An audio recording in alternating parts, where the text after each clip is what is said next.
முத்து செஞ்சது ஒரு நல்ல விஷயம் அப்படின்னு சொல்லி நினைக்கிறவங்க நம்ம வீடியோக்கு லைக் பண்ணிக்கோங்க.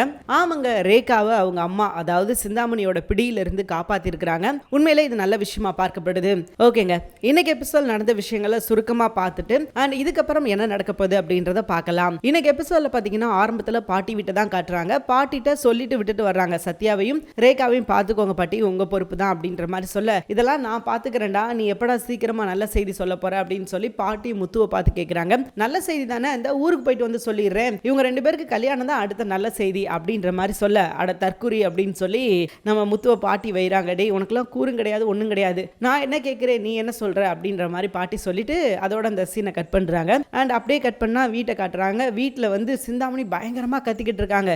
அண்ணாமலை, உன் மகன் தான் என் பொண்ணை கடத்தி வச்சிருக்கான், அவனை வெளியே விட சொல்லு அப்படின்ற மாதிரி சொல்ல, நம்ம முத்து ஆர்குமெண்ட் பண்றாரு. எங்க நான் தான் கடத்தினேன், நீங்க பாத்தீங்களா, எதுவும் ஆதாரம் இருக்குதா அப்படின்னு சொல்லி கேட்கிறாரு. அதற்கு சிந்தாமணி என்ன சொல்றாங்க அப்படின்னா, நீயும் பொண்டாட்டியும் ஃப்ரெண்ட்ஸும் எல்லாரும் சேர்ந்து வந்து டாக்டர் அண்ட் கம்பவுண்டர் வேஷம் போட்டு நீ என்னோட பொண்ணை கடத்திட்டு போன அப்படின்றது முதற்கொண்டு எனக்கு நல்லாவே தெரியும், ஆனா ஆதாரம் இல்லை அப்படின்ற மாதிரி சொல்ல, முடிஞ்சா போலீஸ் ஸ்டேஷனை கம்ப்ளைண்ட் கொடுங்க, என்னால் எதுவும் பண்ண முடியாது அப்படின்ற மாதிரி முத்து சொல்லிட்டாரு. சிந்தாமணிக்கு பயங்கரமாக கோவம். வீட்டில் உள்ள எல்லாரையும் திட்டுறாங்க, மீனாவை திட்டுறாங்க, விஜயாவை திட்டுறாங்க, எல்லாரையும் திட்டுறாங்க. ஏன்னா அது அவங்களோட இயலாமை, அவங்களால முடியல அப்படின்றத இங்கே வந்து காமிச்சிட்டு சும்மா கத்துன்னு கத்துறாங்க. ரேகா விட்டுரு அப்படின்ற மாதிரி முத்து கிட்ட சொல்றாங்க. முத்து என்னால விட முடியாது அப்படின்ற மாதிரி சொல்லிட்டாரு. ஏன்னா நாங்களே கடத்தல, நாங்கள் கடத்தினா தானே நாங்கள் விட முடியும், நாங்களாம் கடத்தல அப்படின்ற மாதிரி சொல்ல, எனக்கு எல்லாம் தெரியும்டா, நான் ஆதாரத்தோட உன்னை என்ன செய்யறேன்னு பாரு அப்படின்ற மாதிரி சொல்லிட்டு இவங்க கிளம்புனதுக்கு அப்புறம் நம்ம மனோஜ் என்ன சொல்றாரு அப்படின்னா, நீங்க கடத்தினீங்கன்னா அந்த பிள்ளையை விடுங்க, உங்களால என்னோட தொழில் தான் பாதிக்கப்படும் போல இருக்குதே, நீங்க செய்யறது கொஞ்சம் கூட சரி கிடையாது, நீங்க செய்யறது தப்பு, நீங்க இப்படிலாம் பண்ணக்கூடாது அப்படின்ற மாதிரி சொல்ல முத்துவுக்கு கோவம் வந்துருச்சு. அட பாவி, யார் யாருக்கு என்ன கவலை, உனக்கு என்ன கவலை அப்படின்ற மாதிரி சொல்லிட்டு, இங்க பாரு மனோஜ்,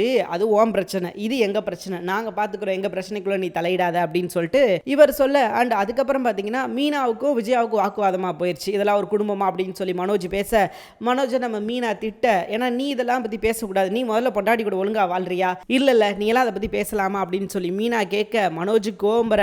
சோ வீடே கொஞ்சம் கலவரமாயிருச்சு அப்படின்னு சொல்லலாம். அண்ட் சாரி சொல்லிட்டாங்க நம்ம மீனா அண்ணாமலைட்ட, சாரி மாமா, என் தம்பியை பத்தி பேசும்போது தான் நான் பேச வேண்டியது வந்துருச்சு அப்படின்ற மாதிரி சொல்ல, பரவாயில்லமா, அது ஒன்றும் பிரச்சனை கிடையாது அப்படின்ற மாதிரி சொல்லிட்டு அண்ணாமலை என்ன சொல்லிட்டார் அப்படின்னா, முத்து மீனா செஞ்சது நல்ல விஷயம், ஸோ முடிஞ்சா சப்போர்ட் பண்ணுங்க, இல்லைனா ஓரமா போயிருங்க அப்படின்ற மாதிரி அண்ணாமலை சொல்லிட்டாரு.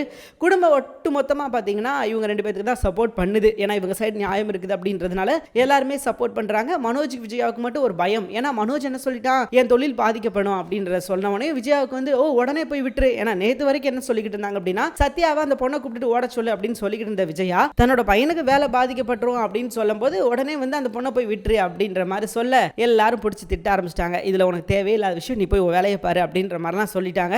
ஸோ இன்னைக்கு எபிசோட் நடந்த முக்கியமான விஷயங்கள் இவ்வளவுதாங்க. அண்ட் கடைசியா பாத்தீங்கன்னா இவங்க ஸ்போக்கன் இங்கிலீஷ் கிளாஸ்க்கு போறாங்கல்ல, அங்க முத்துவுக்கு ஒரு பாராட்டு விழா எடுக்கிறாங்க. வா முத்து, நீங்க செம்மையான விஷயம் பண்ணிருக்கீங்க, நீங்க பண்ணது சூப்பரான விஷயம், பெத்தவங்களா இருந்தாலும் விருப்பமில்லாத கல்யாணத்தை வந்து நடத்தி வைக்க கூடாது அப்படின்றத நீங்க சொல்லியிருக்கீங்க. அதெல்லாம் வந்து அந்த பொண்ணுக்கு பொண்ணே பார்க்கல அப்படின்றது வேற விஷயம், ஆனா அதுக்குள்ள இங்க புகழ்றாங்க. ஓகே, புகழுங்க, வேணான்னு சொல்லல, அதுக்கு நீ இப்படியா அப்படின்ற மாதிரி தான் இருந்தது. ஸோ இன்னைக்கு எபிசோட் நடந்த விஷயங்கள் அப்படின்னு பாத்தீங்கன்னா இவ்வளவுதாங்க. இனி அடுத்த எபிசோட்ல என்ன நடக்க போகுது அப்படின்றத அடுத்த வீடியோல பார்க்கலாம். தேங்க்யூ ஃபார் வாட்சிங். இந்த வீடியோ உங்களுக்கு பிடிச்சிருந்தா மறக்காம லைக் பண்ணிக்கோங்க. நம்ம சேனல் நீங்க இன்னும் சப்ஸ்கிரைப் பண்ணாம இருந்தீங்கன்னா உடனே சப்ஸ்கிரைப் பண்ணிக்கோங்க. கூடவே பக்கத்துல இருக்கிற பெல் ஐகானை கிளிக் பண்ணிக்கோங்க. தேங்க்யூ.